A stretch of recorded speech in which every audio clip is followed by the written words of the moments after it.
Hey everyone, Eric on Paper here. I'm Eric, and if you're anything like me, you're thinking, how can I make my art look groovier? Well, hail to the king, baby. Okay, we're going with Army of Darkness since that's my favorite of the Evil Dead series, and when you're drawing any likeness, obviously pull up photo reference of your model or your subject, and one of the things that you'll notice a difference in the final product in these rough sketches is really getting the facial proportions of Bruce's chin right. It it is funny. It is actually quite large, as many fans know, and getting it just right added a whole level of dimension to the character. It's not right there yet, but as you'll see, I'm working on it. But I don't like to fixate on just one area, getting that perfect and moving on. I like to jump around and give the entire piece love here and there and watch it all come together. Now you can see I'm starting to add details, in particular the eyes of any portrait. You want to get right and decide what they're showing to the audience or to the viewer. And what I really wanted to show was that weariness that Ash has by the time of Army of Darkness.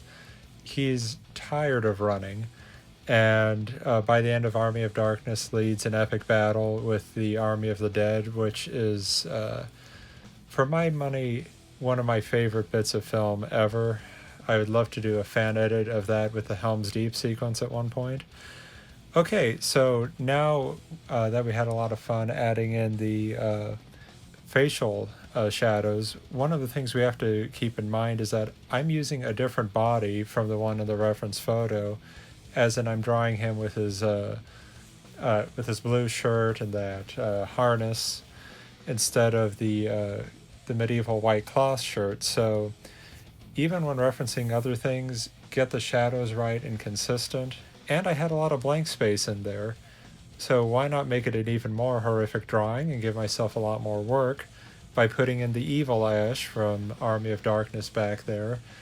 It eats up a lot of negative space and is just a cool detail, and one of my other favorite things about that movie. Now, kind of like with the Cthulhu video, which everyone really seemed to like, just go in and add as many details as you want, but here I'm keeping it kind of rough. Because this is a very forgiving piece to ink. I know that I'm going to be using a thinner line since Evil Ash is in the background. It's going to be a lot of thin line work, which will contrast from the heavier lines I want to use on the real Ash in the foreground. And then just going in with those final details, getting that chin right, making sure that Ash pops out from the background. And now onto my favorite stage, inking. I'm using a brush pen that you've seen me use before for the hair and a lot of the facial outline. And it gives it an organic quality. The lines come alive. And since I'm just going to be using pens for the most part to film the background of the evil Ash, this is going to be a great contrast to it. And plus, I kind of wanted the classic hero look, which the brush tip... or I should say the brush pens give. And even on the other parts of his body that have texturing and things like that, I went in and did some brush work for that.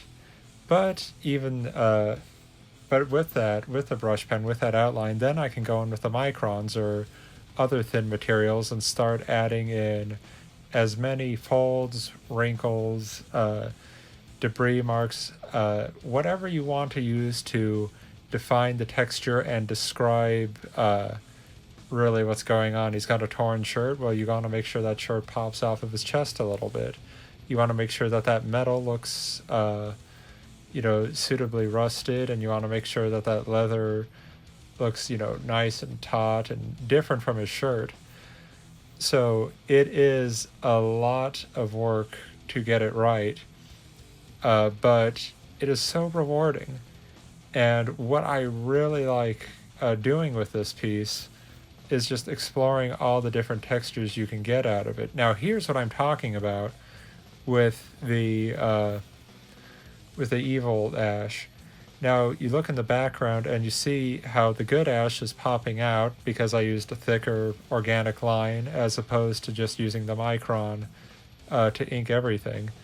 But with that, you can do layer on layer on layer and still not worry about the ashes overshadowing one another because you have that different outline.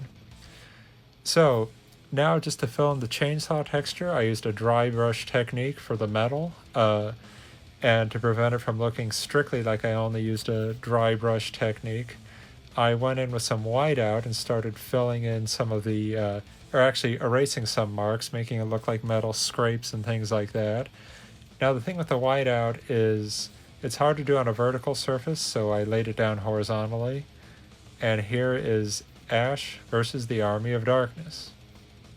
So yeah, I love doing this piece. I love the Evil Dead franchise. I occasionally play the Evil Dead game. If you see anyone called Gojiric, that's me. If you think that I play badly, please don't let me know. In the meantime, keep telling your stories.